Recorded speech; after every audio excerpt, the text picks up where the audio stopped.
Great stories begin with a good moral panic. A moral panic is a feeling of fear spread among a large number of people that some evil threatens the well-being of society. The Dictionary of Sociology defines the moral panic as the process of arousing social concern over an issue, usually the work of moral entrepreneurs and the mainstream media. So the moral panic started with progressive outlets such as BuzzFeed. Today, in the first installment of the series, we uncover some of the damage that was done to these young men, the sexual violence by landlords, and reveal how they are being enabled by two major internet companies, one of which is Facebook, the world's largest social media platform. BuzzFeed News can reveal is hosting explicit posts from landlords promising housing in return for butsieks. In multiple interviews with the men exchanged butsieks for rent and groups trying to deal with the crisis. BuzzFeed News also uncovered the spectrum of experiences that goes beyond what has been documented with the social media hookup apps and chemsex parties facilitating everything.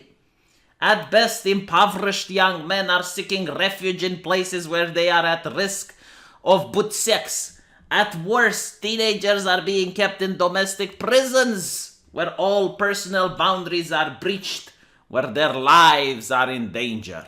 Now, here's my opinion on this. If we drop all of the emotional manipulation and we just think logically, the problem is not Facebook. The problem are the landlords, the people that are actually doing the criminal activity, the people who should be arrested. These are the actual issue and danger to society.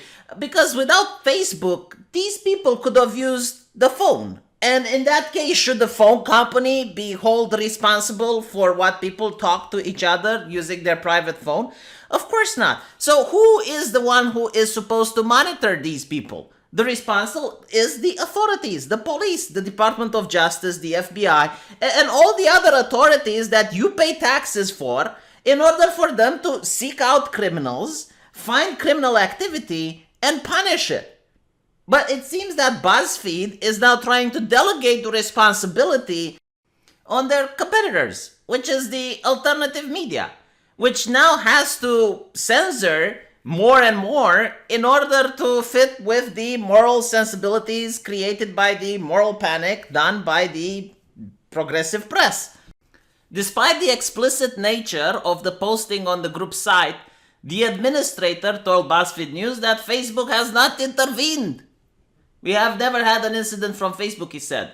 If they members want to post something that will not fly with Facebook, I write them and tell them that it needs to be changed.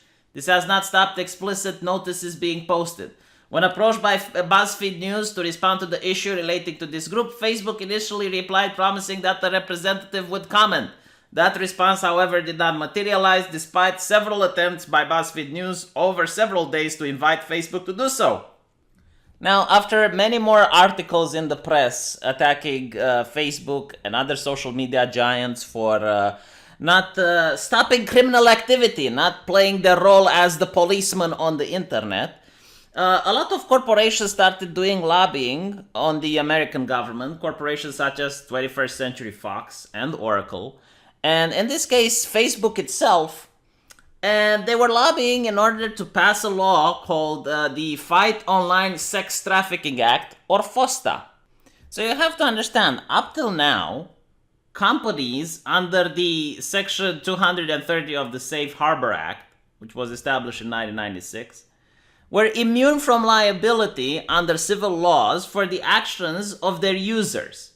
So, for instance, if you had a guy that would post something like, come to my apartment, I got really nice chicks, sucky $5, you can't sue the platform, you can't sue Facebook or Tumblr for that.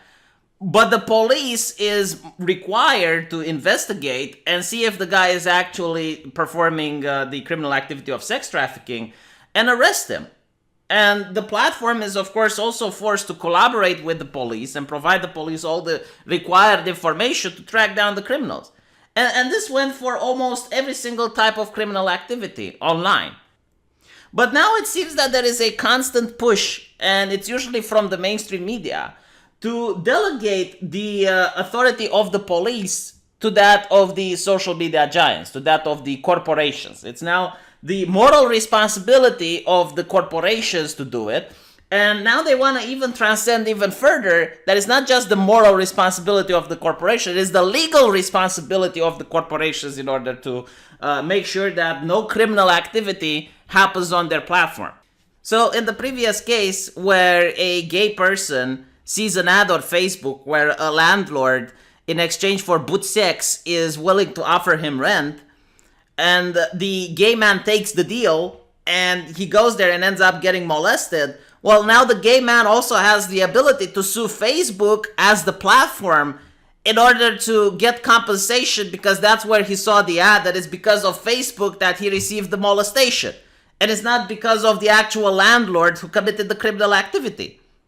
And the public is not going to blame the authorities and the police for not finding out that these offers for boot sex exist and that the sex trafficking ring is going on. No, they're going to blame Facebook because they're the ones who didn't police their platform. Now, with this information, you may ask, well, why did Facebook actually champion the FOSTA legislation? What do they have to gain? And number one is virtue signaling, right? They get PR points because, look, we're against this. We are backing this law, which is going to end up fucking the internet, and I'm going to explain how. But on the other hand, is the fact that it's going to make sure that there's not going to be any upstarting competitors to Silicon Valley. It's going to be almost impossible for new competitors to arise, at least if they have their business in the United States and they're regulated by this stupid law. Because here's the thing. Large corporations like Facebook, like YouTube, like Twitter, and most of the Silicon Valley, they have the money, they have the resource to purchase a very expensive AI and to also purchase tens of thousands of people in order to moderate and sanitize their platforms. They have the resources to do it. And they can also make new terms of service where they state that any type of pornography, any type of sexual content is going to be removed from their platform. They're not going to have any sort of sex. And this is why you constantly see now Tumblr and Facebook and many other platforms like Patreon completely eliminating most lewd and sex content from their platforms because of this law. And a lot of people who are right-wingers, a lot of people who are more Christian in nature, people who view any sort of pornography, okay, even when we're talking milquetoast consensual pornography, they view it as an evil that needs to be removed.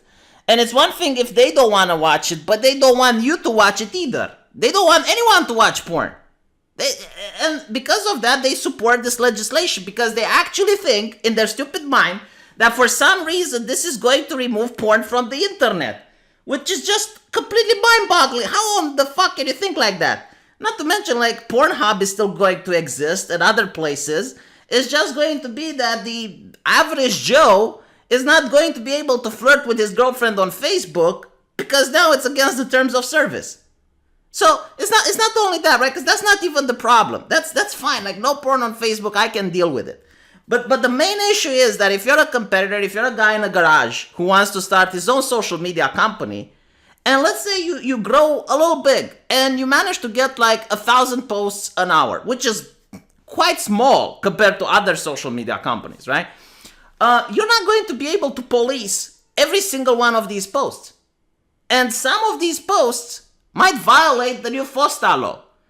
And you don't know about it, right? Like you're not in the know. And someone is going to tell you, hey, by the way, there are some landlords that are offering boot sex on your platform. Now, you are in the know. You all of a sudden, you knowingly have a platform that allows for sex trafficking to exist. And if you don't shut down your platform, if you don't take the measures required in order to get this to stop, well, you're now legally liable. You're held legally liable for what's happening on your platform.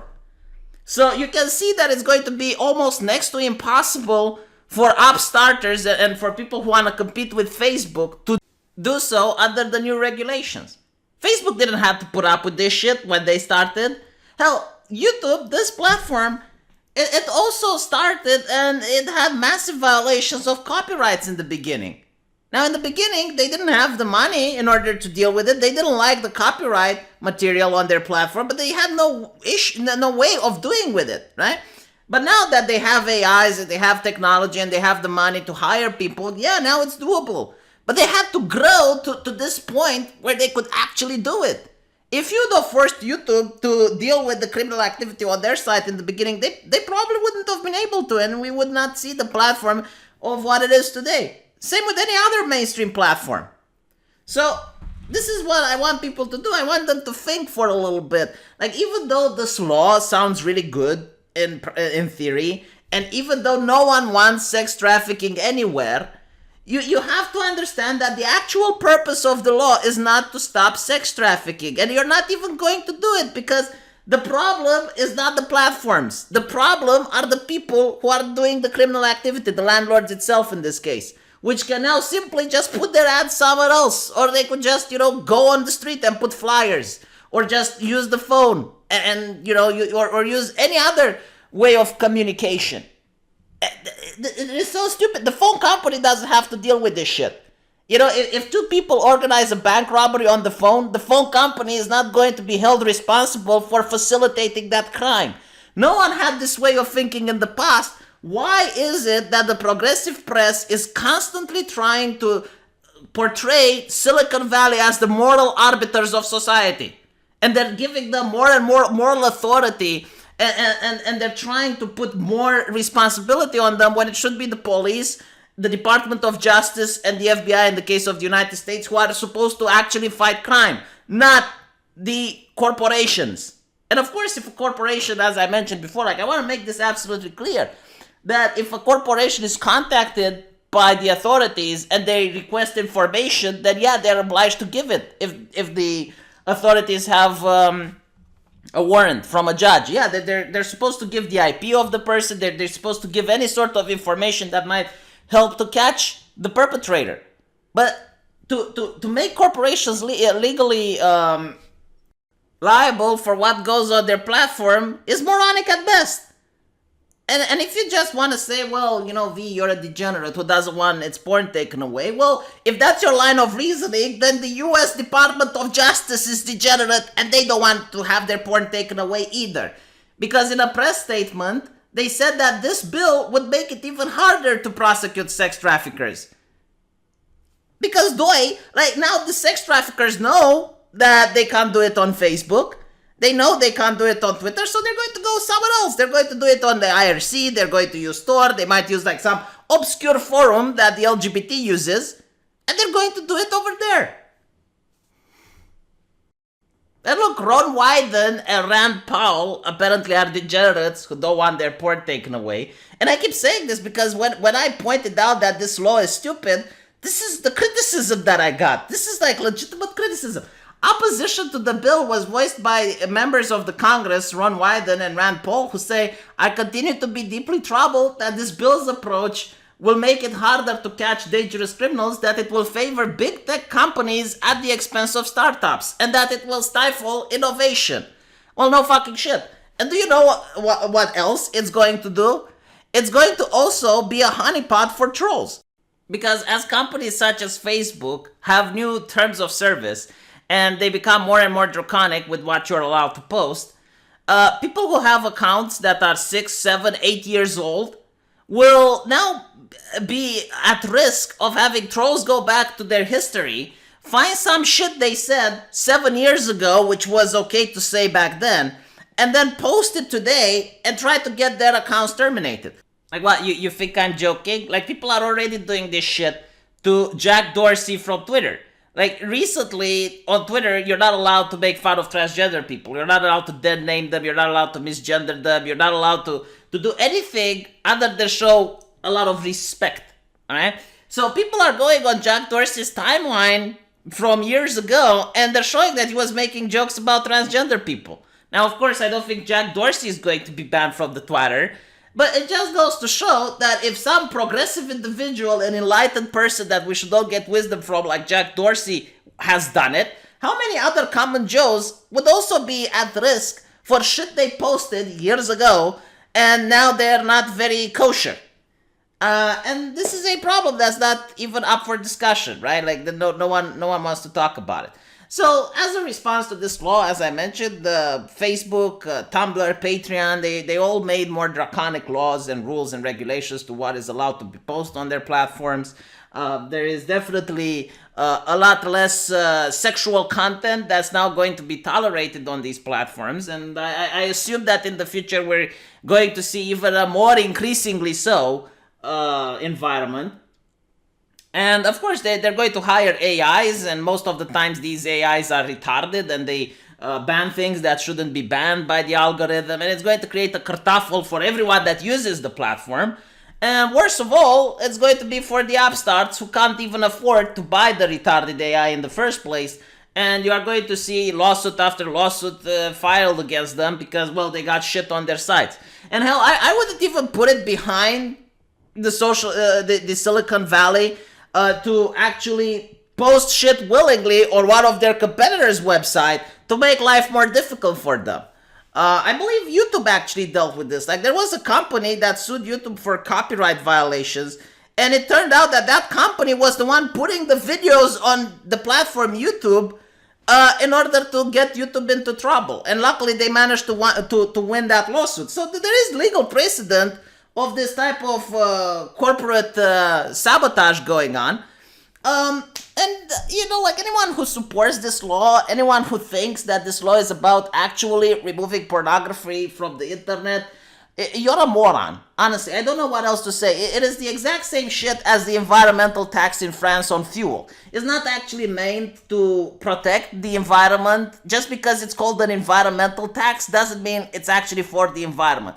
Just because it's called a anti-sex trafficking law doesn't mean it's actually going to help fight sex trafficking. Like, stop looking at the names and look logically at what the law does and ask yourself and use your brain for once.